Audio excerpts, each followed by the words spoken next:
¿Qué hacían hace 131 años para saber si el día siguiente iba a llover, si en Montevideo iba a ser más o menos frío o calor que el día anterior? Uno supone que hay una sabiduría ancestral que a determinadas personas les permitía tener una idea a partir de algunas observaciones de saber qué va a pasar el día siguiente. Pero lo cierto es que hace 130 años empezó a haber servicios meteorológicos en Uruguay. Y en el marco de estas celebraciones, que fueron, si no retuve mal la fecha, el 5 de julio, el día puntual, el actual Instituto Uruguayo de Meteorología decidió festejarlo. Y pocos días después, ya entrando en esta semana, hubo una actividad muy importante que fue la del Consejo Nacional de Meteorología, que integra el INUMET y varios organismos del Estado, que empezó a plantear lo que van a ser las políticas en materia de meteorología, provisión de clima y demás para nuestro país. Así que, Madeleine Renón, presidenta de INUMET, bienvenida nuevamente a Sobre Ciencia. Hola, bueno, un gusto estar acá de vuelta en este nuevo rol. Claro, nuevo rol. Como presidenta de INUMET no habías venido a Siempre en la meteorología, pero distintos sí. roles. Bueno, pero mira, me das un lugar para empezar que tal vez no era el que tenía previsto, pero hay que festejar y mucho cuando se toma la decisión de convocar a la academia a tener la posibilidad de incidir en las políticas en determinado campo y en tu caso 2 veces.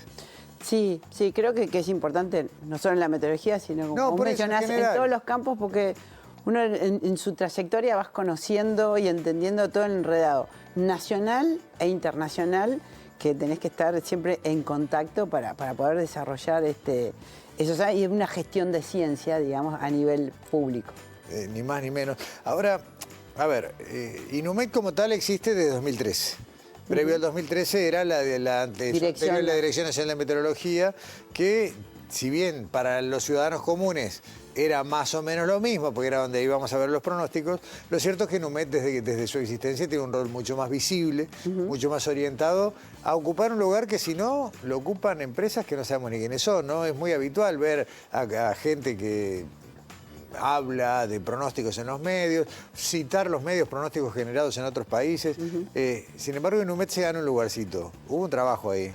Sí, igual toda la creación mismo de INUMET, o la vieja Dirección Nacional de Meteorología que estaba dentro del Ministerio de Defensa, como que acompañó un cambio de la necesidad de los servicios meteorológicos a nivel mundial, ¿no? O sea, que fueron cambiando un poquito de estos 130 años al principio, cuando vos decías, se genera ese 5 de julio porque se inaugura la estación en el antepuerto de Montevideo, que se empieza a medir allí, en parte para la construcción de las obras del puerto de Montevideo. Ahí la navegación marítima, obviamente, era primordial en ese sentido. Después todo va evolucionando y los servicios meteorológicos tienen que ir evolucionando en ese sentido. Hubo un periodo con las guerras mundiales donde claramente los servicios meteorológicos estaban más abocados dentro de los ministerios de defensa. Claro.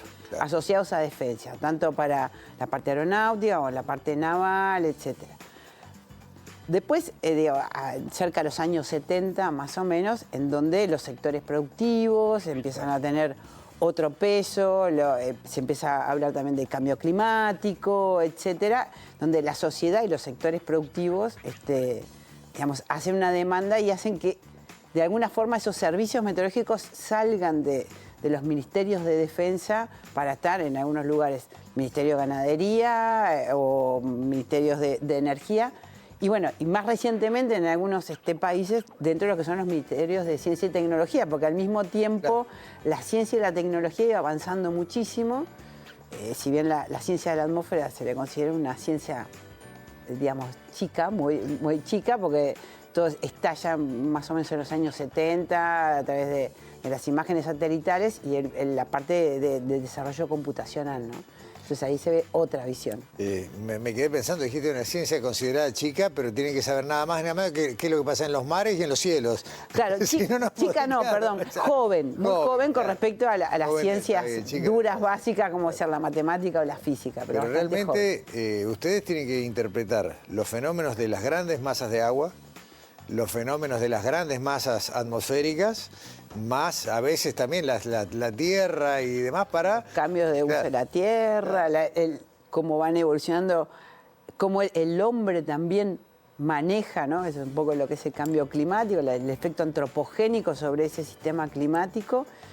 y bueno, todo es caótico. Sí, claro. Te voy a pedir una noticia así, tipo informativo. ¿Vamos a tener radares meteorológicos en Uruguay? Bueno, está la gran posibilidad, una pelea que se viene dando hace mucho tiempo y que esperemos poder concretar en estos 5 años.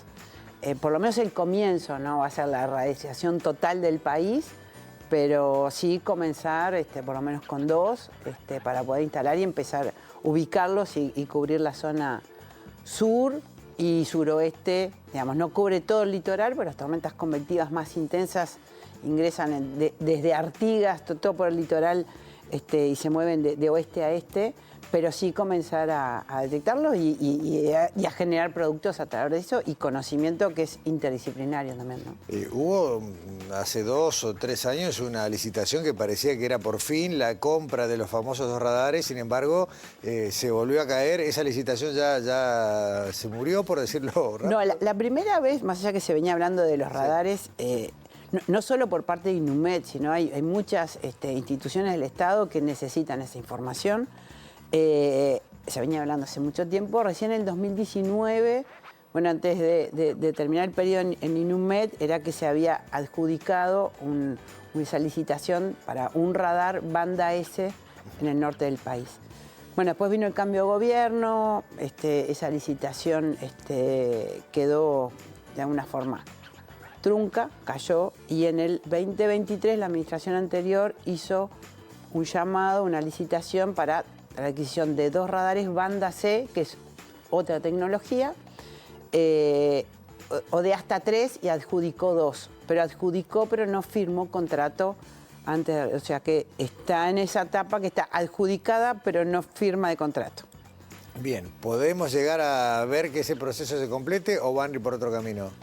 No, bueno, si logramos junto con la empresa que se le fue adjudicada en la finlandesa, ¿no? No, la empresa que se le adjudicó es una empresa checa. La checa, ahí está. Si podemos lograr acordar ciertas cosas técnicas con ellas, bueno, sería, pero todavía esa reunión no se ha mantenido. Bien. Madeleine, hablando de infraestructura o de equipos o de servicios, los radares siempre fueron como un tema de conversación y sabemos, creo todos, que tenemos una carencia de la cual acabas de hablar. ¿Qué otra cosa le falta al Inumet en materia de tecnología de equipos? Como para que se parezca a lo que a vos te gustaría que fuera. Bueno, yo creo que hoy por hoy tienen, en cuanto a mediciones, y adquiriendo este radar, y uno podría decir, uno puede hacer la lista, ¿no? La wish list, como le llaman, y bueno, ahí incorporaríamos un montón de cosas, de como un radiosondeo, 1 o 2 radiosondeos, o boyas náuticas, ¿no? O sea, porque la parte del mar, y que, bueno, tenemos más territorio marítimo que territorio tierra, eso sería fundamental también tener, pero eso son instrumental que no solo es costoso el adquirirlo, sino que es costoso el mantenerlo. Pero sí, si vos me decís, hoy por hoy lo que le falta también es generar y tener y contar con una buena base de datos meteorológica y climática. Eso es, digamos, en el sentido de pensarlo como un Big Data, ¿no? Y con desarrollo de Data Science y poder cruzar información, control de calidad, etcétera. Que eso se necesita no como Inumet, sino a nivel país. Claro.